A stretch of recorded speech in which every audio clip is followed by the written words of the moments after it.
This is where it all started for the gods of metal. Welcome to A Runner Does Music, where today we're looking at the debut studio album from the legendary band Metallica called Kill 'Em All.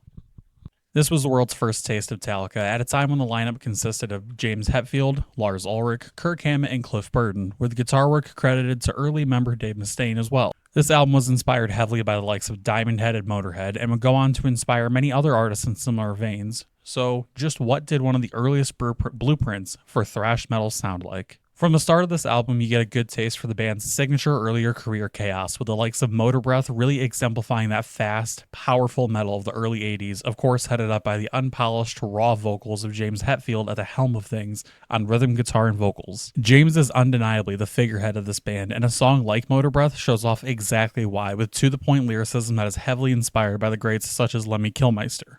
A lot of this album's thickness was written in stages before Kill 'Em All was even a solid thought, with this track tracing back to the high school days for James even.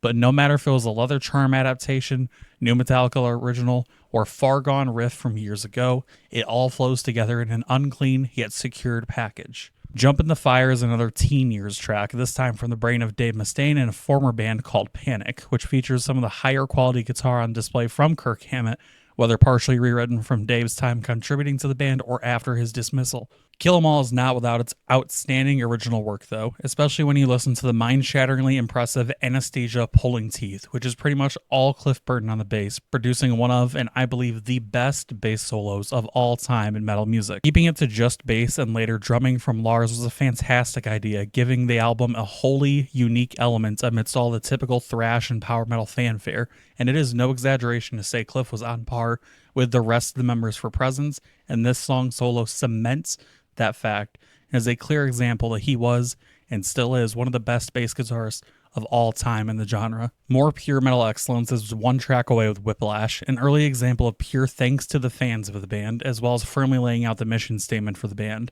We're here to kick ass, play fast, and give you fucking whiplash. Still early enough in the general atmosphere to avoid being dismissed as having cringy lyrics or leave you just feeling kind of weird with the whole like, thank you for being a fan type vibe. It's a message among peers. It is a pure, fun song for the band and the listener, and is sure to leave you glued to a barricade with neck pain to spare. While there's quality to be found even in the most underrated of songs like No Remorse, there is an obvious gap that has jumped from that track to Seek and Destroy, arguably Metallica's most iconic song. I don't even think it's an argument, honestly. The most iconic song pre-Master of Puppets and Black Album. The iconic riff, the hunter searching for prey lyricism. It's a perfect setup for one of the band's best metal songs ever and one of the best metal songs to date, even to this day.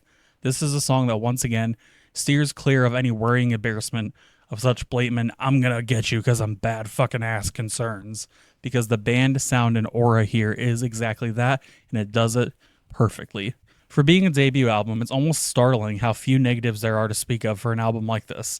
While it doesn't define the genre of thrash metal entirely on its own, saving that phrase in honor for other albums, it's pivotal to both the genre and the band's journey and subtle evolution from the early 80s to even the late 90s, before they would go on to change their sound in a more head-on way, such as on Load and Reload. From front to back, this album has zero skips or places to rewind and think, was that too much? You're more likely to be sat in your chair or blown fully out of it, wondering how the fuck am I going to get more of this?